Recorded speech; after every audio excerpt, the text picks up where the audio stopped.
Okay. Hi, I'm back. I'll be using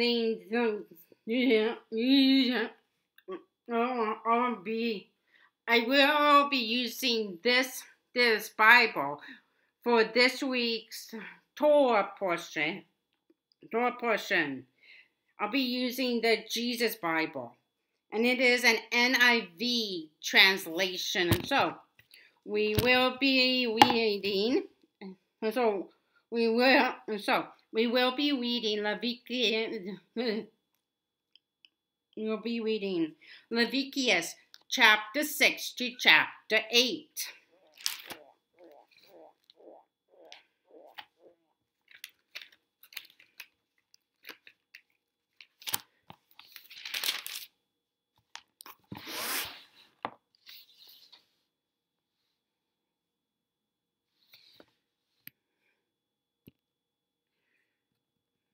Leviticus chapter 6,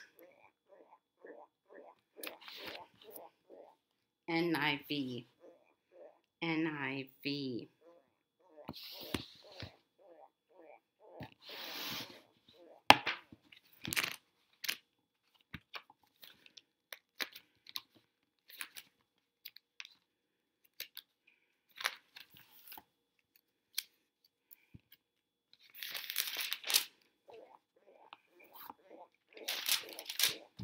Okay, here we go. Leviticus chapter 6. Chapter 6. The Lord said to Moses, "If anyone sins and is unfaithful to the Lord by deceiving his neighbor about something entrusted to him, or left in his care, or stolen, or if he cheats him, or if he finds lost property and lies about it, or if he swears falsely, or if he commits any such sin that people may do, when he thus sins and becomes guilty, he must return what he has stolen or taken by extortion, or what was entrusted to him, or the lost property he found, or whatever it was he swore falsely about. He must make restitution in full, add a fifth of the value to it, and give it all to the owner on the day he presents his guilt offering. And as a penalty, he must bring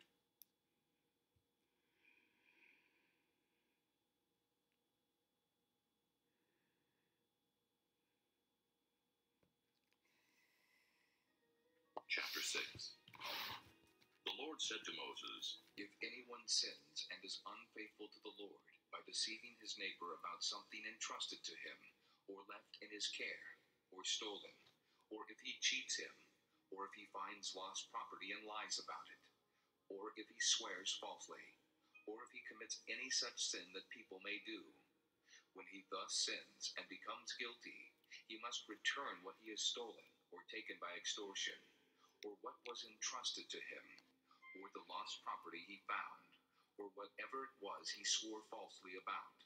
He must make restitution in full, add a fifth of the value to it, and give it all to the owner." No.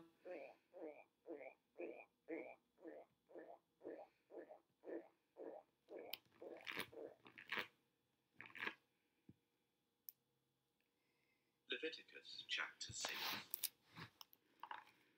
The Lord said to Moses, "If anyone sins and is unfaithful to the Lord by deceiving a neighbor about something entrusted to them, or left in their care, or about something stolen, or if they cheat their neighbor, or if they find lost property and lie about it, or if they swear falsely about any such sin that people may commit, when they sin in any of these ways and realize their guilt, they must return what they have stolen or taken by extortion, or what was entrusted to them, or the lost property they found, or whatever it was they swore falsely about.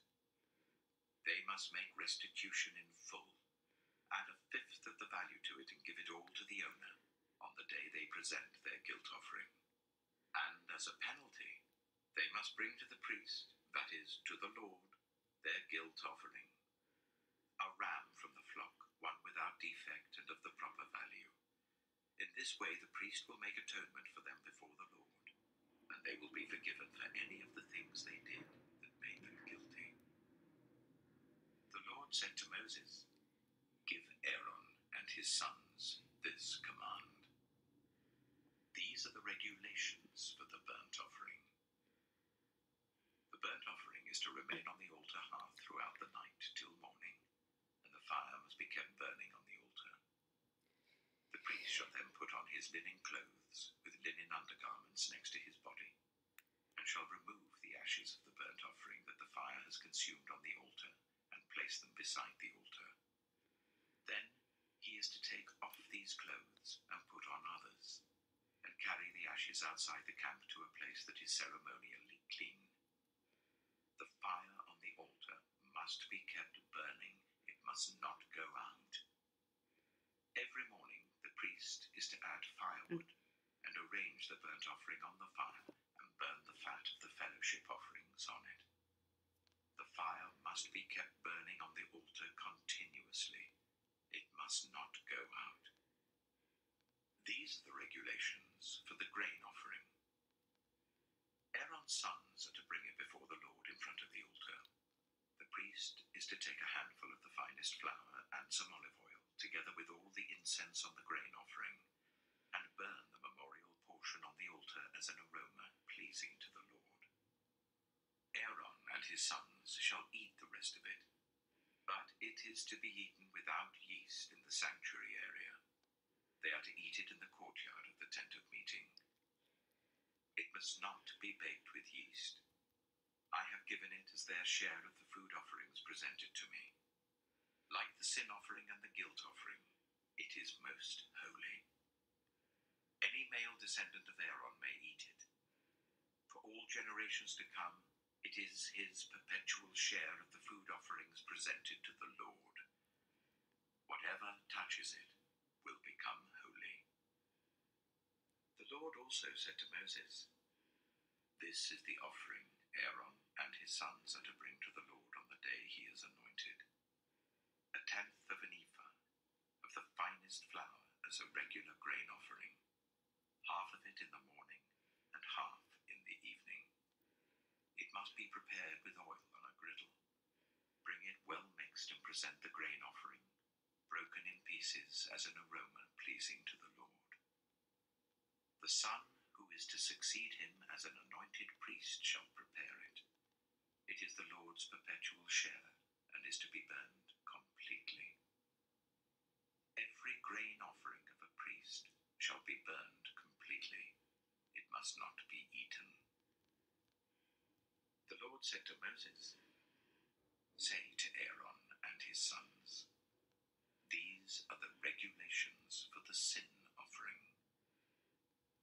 The sin offering is to be slaughtered before the Lord in the place where the burnt offering is slaughtered. It is most holy. The priest who offers it shall eat it. It is to be eaten in the sanctuary area in the courtyard of the tent of meeting. Whatever touches any of the flesh will become holy, and if any of the blood is spattered on a garment, you must wash it in the sanctuary area. The clay pot that the meat is cooked in must be broken, but if it is cooked in a bronze pot, the pot is to be scoured and rinsed with water. Any male in a priest's family may eat it. It is most holy. But any sin offering whose blood is brought into the tent of meeting to make atonement in the holy place must not be eaten. It must be burned."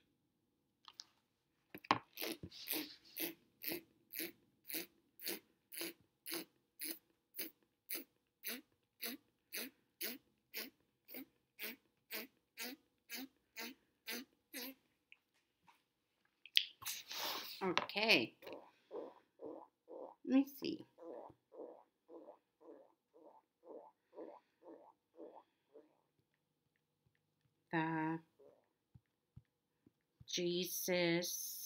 The Jesus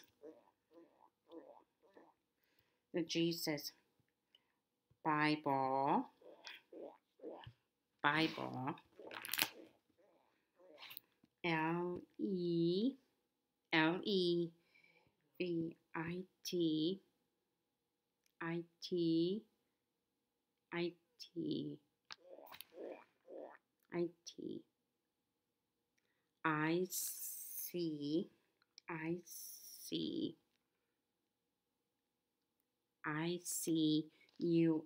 Leviticus Leviticus 7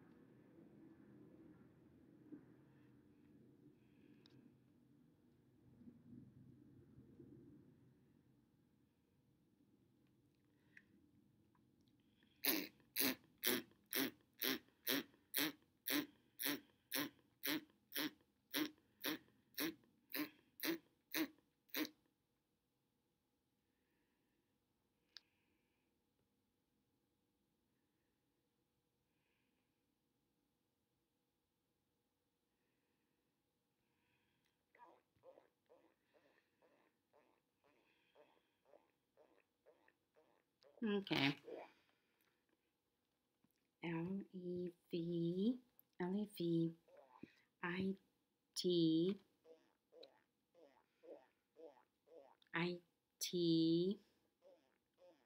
It, I see, US, Leviticus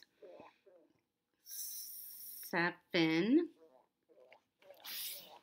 NIV, NIV.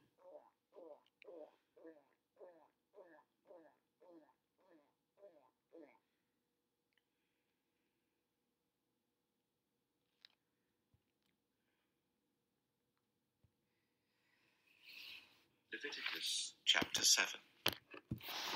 These are the regulations for the guilt offering, which is most holy. The guilt offering is to be slaughtered in the place where the burnt offering is slaughtered, and its blood is to be splashed against the sides of the altar. All its fat shall be offered, the fat tail and the fat that covers the internal organs, both kidneys with the fat on them near the loins, and the long lobe of the liver, which is to be removed with the kidneys.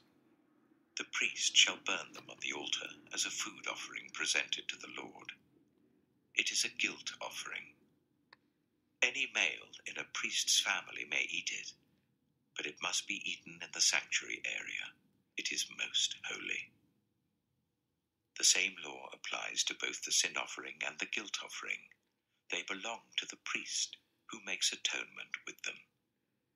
The priest who offers a burnt offering for anyone may keep its hide for himself. Every grain offering baked in an oven or cooked in a pan or on a griddle belongs to the priest who offers it, and every grain offering, whether mixed with olive oil or dry, belongs equally to all the sons of Aaron. These are the regulations for the fellowship offering anyone may present to the Lord. If they offer it as an expression of thankfulness, then along with this thank offering, they are to offer thick loaves made without yeast and with olive oil mixed in, thin loaves made without yeast and brushed with oil, and thick loaves of the finest flour, well kneaded and with oil mixed in. Along with their fellowship offering of thanksgiving, they are to present an offering with thick loaves of bread made with yeast. They are to bring one of each kind as an offering, a contribution to the Lord. It belongs to the priest, who splashes the blood of the fellowship offering against the altar. The meat of their fellowship offering of thanksgiving must be eaten on the day it is offered. They must leave none of it till morning. If, however, their offering is the result of a vow, or is a free will offering, the sacrifice shall be eaten on the day they offer it, but anything left over may be eaten on the next day. Any meat of the sacrifice left over till the third day must be burned. If any meat of the fellowship offering is eaten on the third day, the one who offered it will not be accepted. It will not be reckoned to their credit, for it has become impure. The person who eats any of it will be held responsible. Meat that touches anything ceremonially unclean must not be eaten. It must be burned. As for other meat, anyone ceremonially clean may eat it. But if anyone who is unclean eats any meat of the fellowship offering belonging to the Lord, they must be cut off from their people. Anyone who touches something unclean, whether human uncleanness, or an unclean animal, or an unclean creature that moves along the ground, and then eats any of the meat of the fellowship offering belonging to the Lord, must be cut off from their people. The Lord said to Moses, "Say to the Israelites, do not eat any of the fat of cattle, sheep, or goats. The fat of an animal found dead or torn by wild animals may be used for any other purpose, but you must not eat it. Anyone who eats the fat of an animal from which a food offering may be presented to the Lord must be cut off from their people. And wherever you live, you must not eat the blood of any bird or animal. Anyone who eats blood must be cut off from their people." The Lord said to Moses, "Say to the Israelites, anyone who brings a fellowship offering to the Lord is to bring part of it as their sacrifice to the Lord. With their own hands they are to present the food offering to the Lord. They are to bring the fat together with the breast and wave the breast before the Lord as a wave offering. The priest shall burn the fat on the altar, but the breast belongs to Aaron and his sons. You are to give the right thigh of your fellowship offerings to the priest as a contribution. The son of Aaron, who offers the blood and the fat of the fellowship offering, shall have the right thigh as his share. From the fellowship offerings of the Israelites, I have taken the breast that is waved and the thigh that is presented, and have given them to Aaron the priest and his sons as their perpetual share from the Israelites.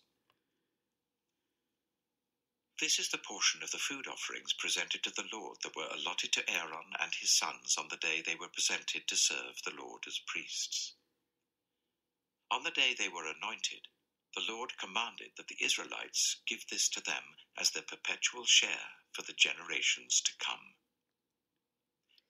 These, then, are the regulations for the burnt offering, the grain offering, the sin offering, the guilt offering, the ordination offering, and the fellowship offering, which the Lord gave Moses at Mount Sinai, in the desert of Sinai, on the day he commanded the Israelites to bring their offerings to the Lord.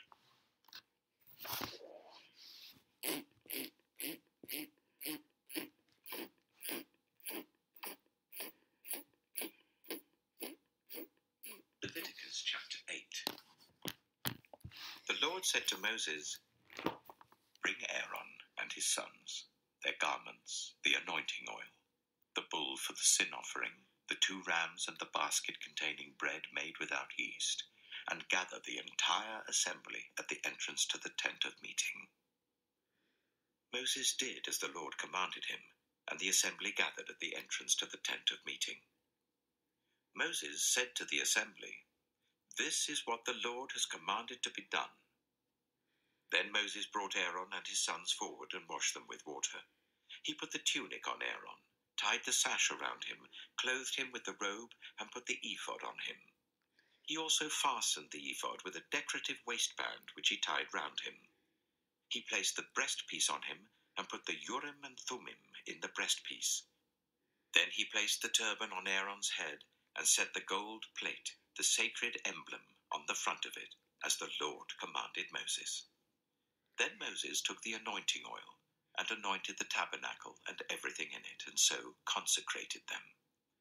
He sprinkled some of the oil on the altar 7 times, anointing the altar and all its utensils and the basin with its stand to consecrate them. He poured some of the anointing oil on Aaron's head and anointed him to consecrate him. Then he brought Aaron's sons forward, put tunics on them, tied sashes round them, and fastened caps on them, as the Lord commanded Moses. He then presented the bull for the sin offering, and Aaron and his sons laid their hands on its head. Moses slaughtered the bull and took some of the blood, and with his finger he put it on all the horns of the altar to purify the altar. He poured out the rest of the blood at the base of the altar, so he consecrated it to make atonement for it. Moses also took all the fat around the internal organs, the long lobe of the liver, and both kidneys and their fat, and burnt it on the altar. But the bull with its hide and its flesh and its intestines he burned outside the camp, as the Lord commanded Moses. He then presented the ram for the burnt offering, and Aaron and his sons laid their hands on its head. Then Moses slaughtered the ram and splashed the blood against the sides of the altar. He cut the ram into pieces and burned the head, the pieces, and the fat. He washed the internal organs and the legs with water and burned the whole ram on the altar. It was a burnt offering, a pleasing aroma, a food offering presented to the Lord, as the Lord commanded Moses. He then presented the other ram, the ram for the ordination, and Aaron and his sons laid their hands on its head. Moses slaughtered the ram and took some of its blood and put it on the lobe of Aaron's right ear, on the thumb of his right hand, and on the big toe of his right foot.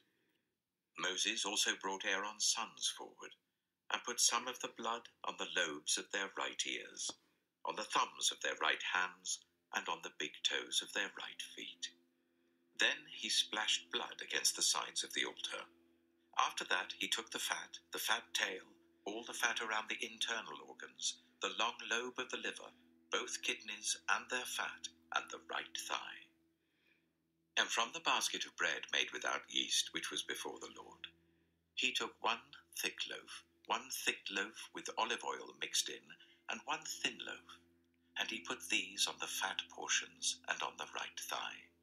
He put all these in the hands of Aaron and his sons, and they waved them before the Lord as a wave offering. Then Moses took them from their hands and burned them on the altar on top of the burnt offering as an ordination offering, a pleasing aroma, a food offering presented to the Lord. Moses also took the breast, which was his share of the ordination ram, and waved it before the Lord as a wave offering, as the Lord commanded Moses. Then Moses took some of the anointing oil and some of the blood from the altar and sprinkled them on Aaron and his garments, and on his sons and their garments. So he consecrated Aaron and his garments, and his sons and their garments. Moses then said to Aaron and his sons, "Cook the meat at the entrance to the tent of meeting, and eat it there with the bread from the basket of ordination offerings, as I was commanded. Aaron and his sons are to eat it. Then burn the rest of the meat and the bread. Do not leave the entrance to the tent of meeting for 7 days, until the days of your ordination are completed, for your ordination will last 7 days. What has been done today was commanded by the Lord to make atonement for you. You must stay at the entrance to the tent of meeting, day and night, for 7 days, and do what the Lord requires, so that you will not die. For that is what I have been commanded." So Aaron and his sons did everything the Lord commanded through Moses.